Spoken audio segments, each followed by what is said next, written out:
선생님들 안녕하세요. 역전입니다. 반갑습니다. 자, 우선은 솔직하게 우선 죄송하다는 말씀을 먼저 드려야 될 것 같습니다.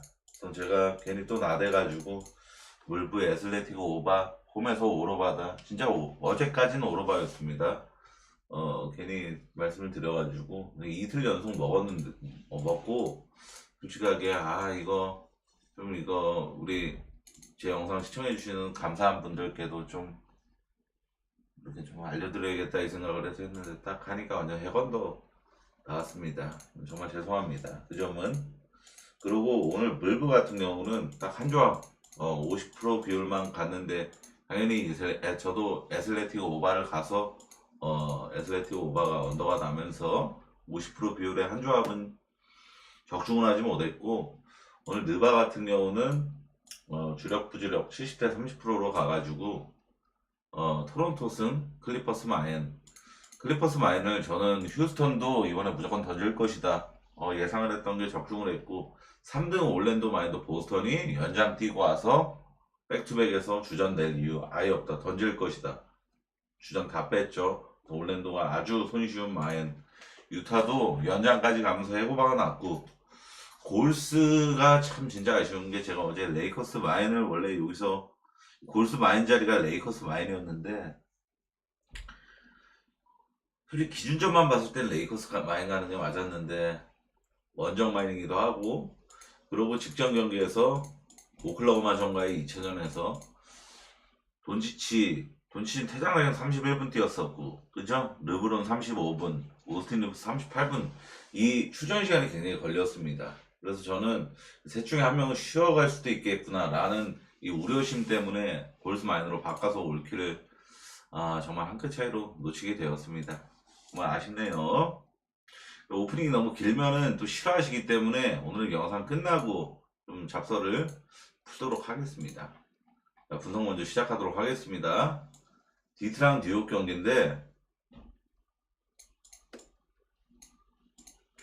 디트는 커닝햄, 토바이어스 앨리스가 모두 출전 가능 상태지만, 뉴욕은 오지아누노비, 조시아트 등 뉴욕의 이게 수비에서의 그리고 허술적인 면, 에너지 레벨, 모든 것이 거의 뉴욕에서는 가장 으뜸인 이 두 명이 동반으로 결장을 확정하죠. 이로써 뉴욕은 미첼 로빈슨, 아누노비, 조시아트 세 명이 결장을 합니다. 팀 내 리바운드 2등, 3등, 5등이 결장하는 셈이에요. 보드 장력 싸움에서 크게 밀릴 가능성이 저는 충분히 높다라고 생각을 했습니다. 이로써 조시아트랑 이 아누노비의 빈자리를 메꿔야 될 선수가 누가 되죠? 카메론 페인하고 랜드리 샤멧, 아치우와 이 세 명의 비중이 자동으로 올라갈 수밖에 없게 되는 상황이 됐죠.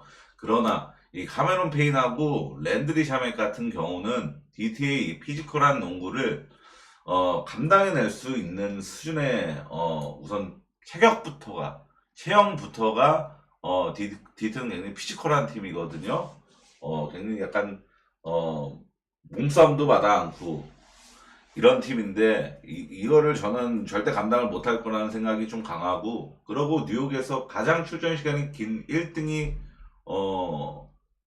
조시아트고 2등이 미카엘 브리지스, 3등이 아누노비로 알고 있거든요. 근데 이 1등 3등이 결장한다라는 거는 뉴욕 입장에서는 굉장히 생각보다도 큰 전력 손실이다 라는 점을 좀 다시 한번 강조합니다.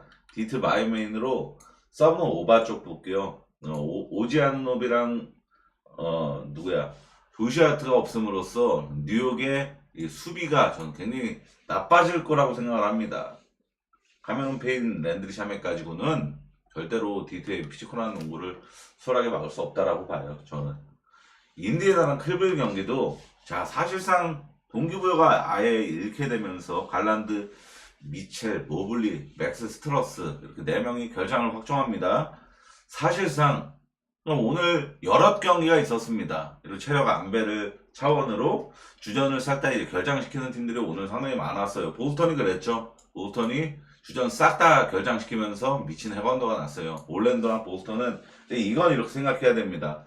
올랜도도 올 시즌 페이스 수치가 굉장히 느린 팀이고, 보스턴도 둘째 그라면 서러울 정도로 느린 팀이고, 거의 두 팀끼리 만나가지고 기본적으로 이거는 뭐 아무리 보스턴이 완전 식스맨 군단으로만 경기를 치른 거지만 이걸 아셔야 돼요. 기본적으로 이 보스턴이라는 팀 컬러 자체가 템포가 느리고 3점을 많이 시도하면서 수비를 강조하는 그런 전술을 구사하는 팀이잖아요.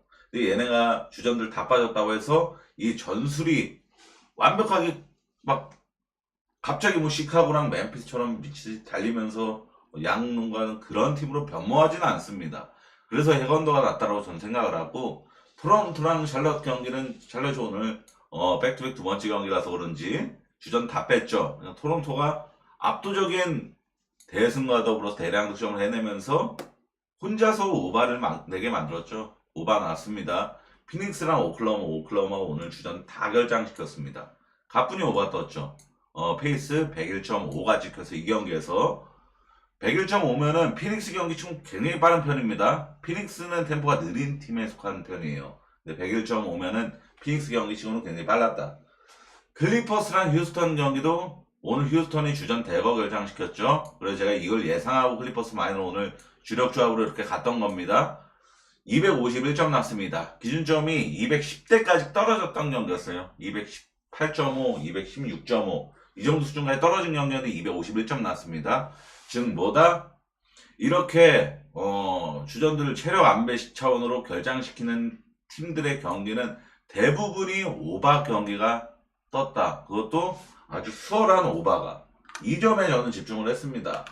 딱 올랜도 보스턴 경기 말고는 올랜도랑 보스턴 둘이 붙었던 경기 말고는 다 비슷한 경기들은 오바가 나왔어요. 즉 동기부여 없는 팀들이 굳이 수비 에너지가 높은 경기를 할 이유가 없고 맞죠? 왜냐면 수비 에너지 높은 경기들이 부상 활동이 많이 나오고 그죠? 그런 경기들 기피하는 거죠. 당연히 얘네는 이제 뭐 조금 있으면 플레인 토너먼트건 뭐 플레이오프건 데뷔를 해야 되는 상황인데 부상이 제일 나오면 안 되는 상황이잖아요. 승리에도 의미도 없는데. 그러니까 지금 얘네는 그나마 뭐 선수 개인의 평균 득점, 개인의 아투율 이런 거나 지금 스탯 찌질이짓 하고 있는 상황이다. 메인으로 오바 쪽. 서브는 인디 많이 못 껴. 이건 클브리 미첼 갈란도 없어도 얘는 없어도 득점 내줄에 없는데 이렇게 생각하면은 언더 보겠죠. 근데 그게 아닙니다. 오늘 사실상 뭐 휴스턴, 뭐 오클라호마 다 빠졌어. 다 얘네들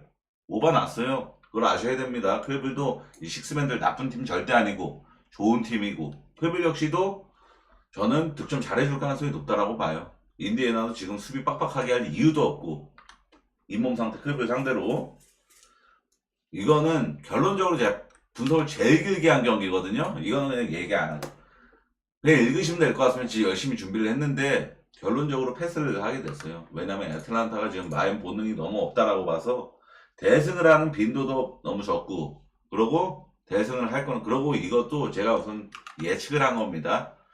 얘네가 나머지 잔여 경기가 3경기가 브루클린 그리고 필라델피아 그리고 마지막 최종전이 올랜도랑 맞붙게 되죠. 그러니까 이게 애틀란타가 남은 3경기에 정말 미친듯이 열심히 해가지고 지금 8위 자리를 지키면서 정규 시즌을 마무리할 것인지 아니면은 체력 안배를 좀 생각을 해서 9위가 되건 10위가 되건 어차피 플레인 토너먼트는 확정이니까 9위가 되건 10위가 되건 우리는 체력 안배를 선택할래 이렇게 선택을 해도 이상할 게 없는 상황이긴 합니다.